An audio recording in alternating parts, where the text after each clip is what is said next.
Annelida, it is derived from two Latin words. One is annelius, and the second one is ides. Annelius means little rings. Ides means to study, and this annelius, which means little rings, and ides means to study about the organisms which has the little rings. All these organisms comes under this Annelida phylum. See, Annelida, the term Annelida, which is coined by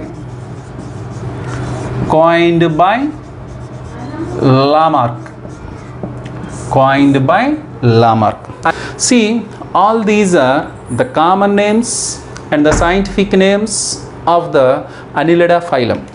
Now we are going to discuss about one by one about these phylums, phylum animals.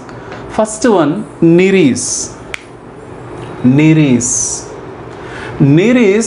This is commonly called sandworm or clamworm or worm. So the Nereis, it is commonly called as sandworm or clamworm or ragworm. And next one, Aphrodite. The Aphrodite common name is sea mouse. And next, Arenicola. This Arenicola common name is lugworm or sandworm. Clamworm is Nereis, lugworm is Arenicola, and Heredinia granulosa. This is freshwater leeches. This is Heredinia granulosa. One more animal is there, that is Heredinia or Herido medicinalis. This is called as medicinal leech. In ancient days, they used one of the medicine, that is Unani treatment. So to dissolve the blood clots, in that ancient days, those doctors used these leeches for the clotting of these blood. So these are acts as anticoagulant, because due to the presence of one pigment, that is hyaridin. Due to the presence of these hyaridin, this is helps to dissolve the clot of the blood in some areas of the organisms. So this is acts as a medicinal leech. And next one is Pantobdella. This Pantobdella, this common name is marine leech.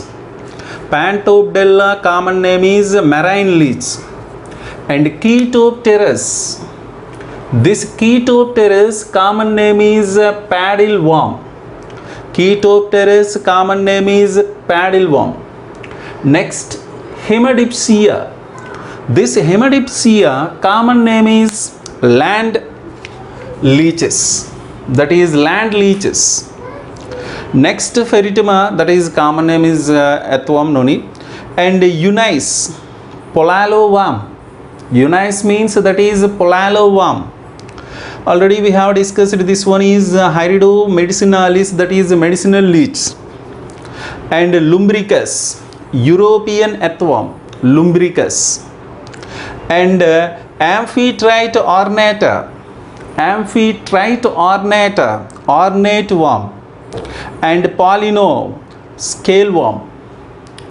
Sabella, peacock worm.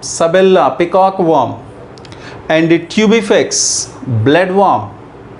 Bonelia, spoonworm. That is spoonworm. And Aeschynia, that is redworm or the tiger worm.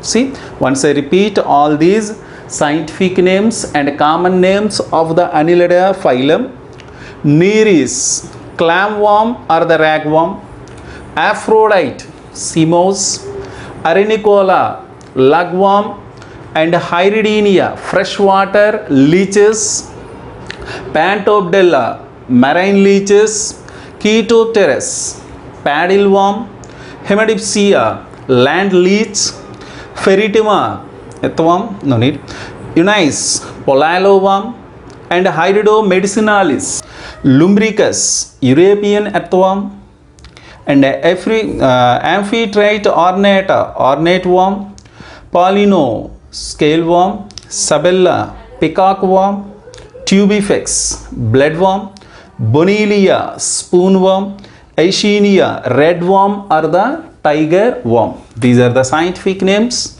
and the common names of the different animals in Annelida. And the term Annelida, it is coined by the Lamarck. So next, coming to the general characters of the Annelida animals. These animals habitat, these are freshwater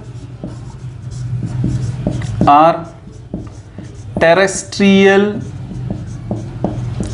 or some are ectoparasites. So the parasites that lives on the surface of the body, those parasites are ectoparasites.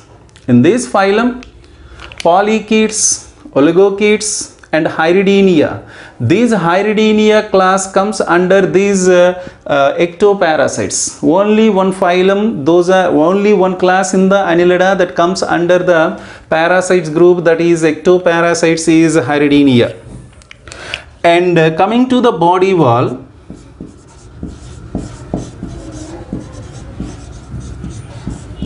the body wall, it is differentiated into external cuticle, outer layer is cuticle, that is exocuticle and endocuticle. Later we will discuss about this one. And second one is epidermis, and the next one is muscular layer. So the muscular layer means in this particular part it has two types of muscles.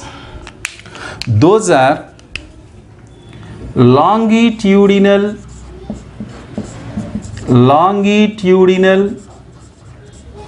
and circular muscles.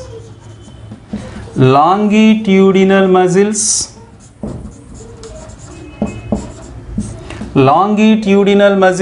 and circular muscles. Two types muscles are present in the muscular layer. So the body, in this body is divided into segments. From those segments, see, these are the segments. So here those are outer or external rings, like this. These external rings are known as annuli. The external rings of the body of the annelids are called annuli. Now internally, so inside, so these internal rings are inner rings.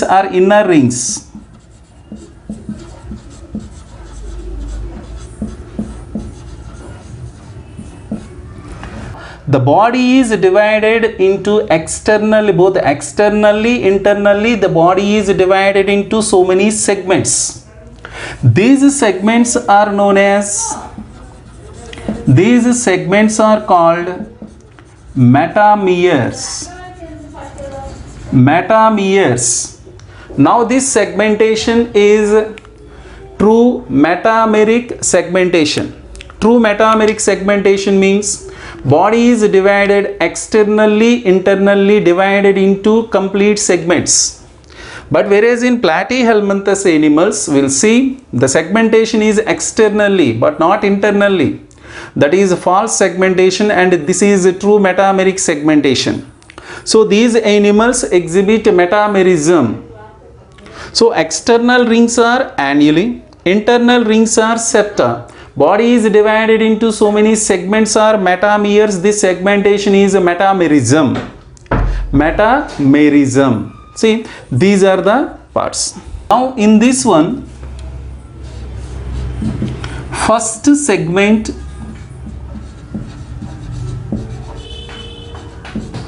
is peristomium. In this one, the first segment of the body of the earthworm is peristomium, but it is not visible first segment. It is not present in the first segment. The second segment overlaps the first segment. So the second segment, we will see the first segment in the place of the, we will see the second segment in the place of the first segment. And the second segment of these animals are known as prostomium. This prostomium, it is present in the place of the first segment, right? These are the segments. The first segment of these animals are peristomium, and the second segment of these animals are prostomium. This is first visible segment of these animals, whereas 14th, 15th, 16th and 17th segments, 14, 15, 16 and 17 segments, all these segments are fused to form clitellum. Clitellum or cingulum. Clitellum or the cingulum. In earthworm, due to the presence of these clitellum, above the clitellum, the part is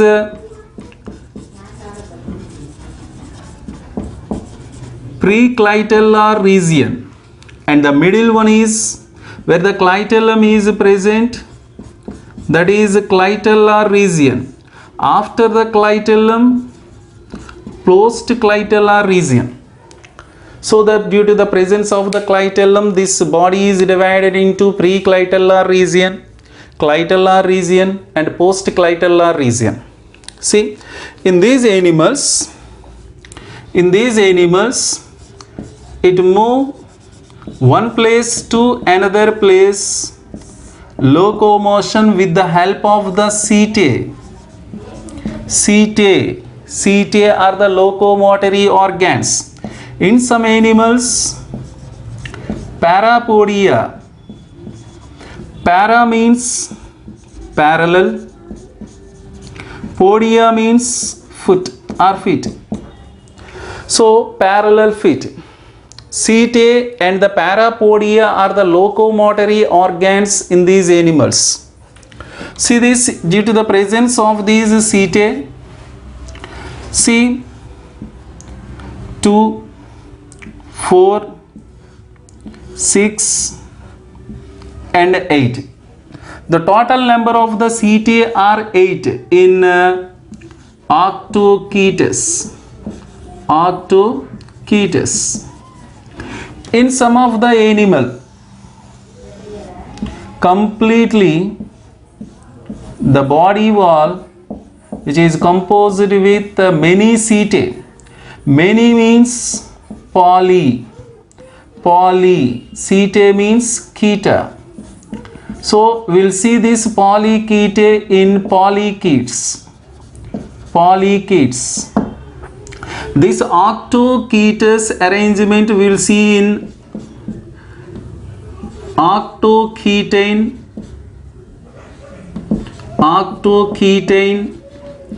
arrangement.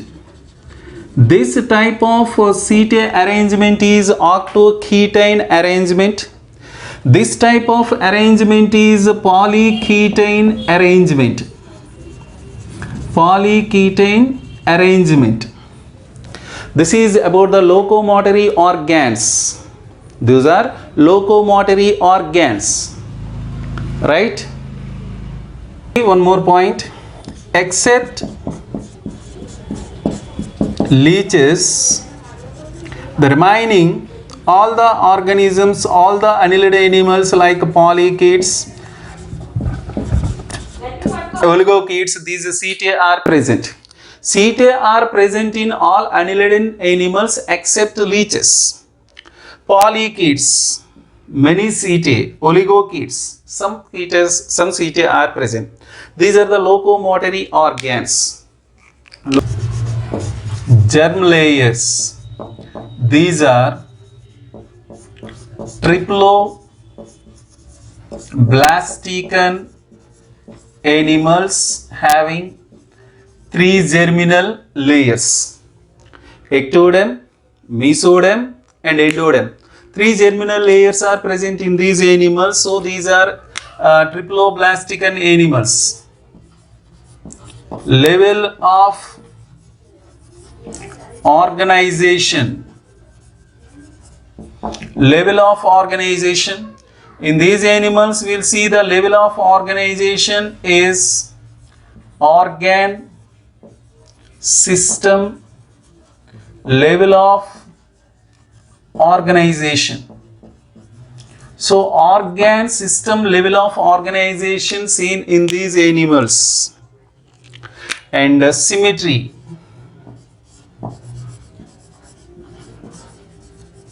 In these animals, symmetry is bilateral symmetry. Bilateral symmetry. And coelom of these animals exhibit first schizocoelomates. So these animals are first schizocoelomates. So the coelom is formed from the slitting of the mesoderm. The complete coelom is lined by mesodermal layers. Though first schizocoelomates are these annelid animals. Level of organization, germ layers completed. Now, the digestion. The digestive system. The digestive system is well developed with mouth, pharynx, stomach, gizzard, esophagus, stomach, typhlosoal or small intestine and anus. 2 openings are present in this digestive system of the annelid animals.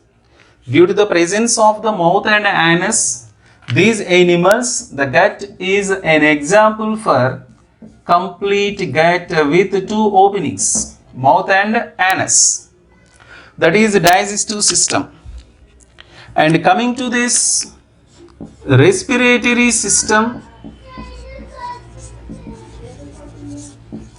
the respiratory system of these animals. So the body wall, moist skin. The moist skin, it helps for the respiration. So in these animals, the respiration takes place through the skin. If the respiration with the help of the skin takes place with the help of the skin, this type of respiration is cutaneous respiration. Cutaneous respiration. See, in these annelid animals, aquatic annelid animals, gills are the respiratory organs. So the animals respire with the help of the gills. That is branchial respiration. Branchial respiration. Respiration with the help of the skin is cutaneous. Respiration with the help of the gills, branchial respiration. So branchial respiration examples are all aquatic annelids, and skin is terrestrial, mostly terrestrial. Now circulation. In these animals, circulation is closed type. Closed type means the blood flows through the blood vessels. There is a connection between the blood vessels. So we'll see two types of blood vessels in these animals. One is a dorsal blood vessel and the second one is ventral blood vessels. Dorsal blood vessels and ventral blood vessels. And here in these animals, heart in annelids, in earthworm, the total number of the hearts are 4 pairs. Those are segregated into lateral hearts, lateral esophageal hearts, lateral hearts, lateral esophageal hearts. Very important point in the circulatory system of these annelid animals is hemoglobin. Hemoglobin. This hemoglobin of the blood is reddish color due to the presence of the respiratory pigment is hemoglobin, common. But this hemoglobin are erythrochroin. It is present in plasma. It is not at all present in the red blood cells. So there is no red blood corpuscles. There is no red blood corpuscles. This erythrochroin or the hemoglobin is present in plasma of the blood. Right? This is regarding to the circulation.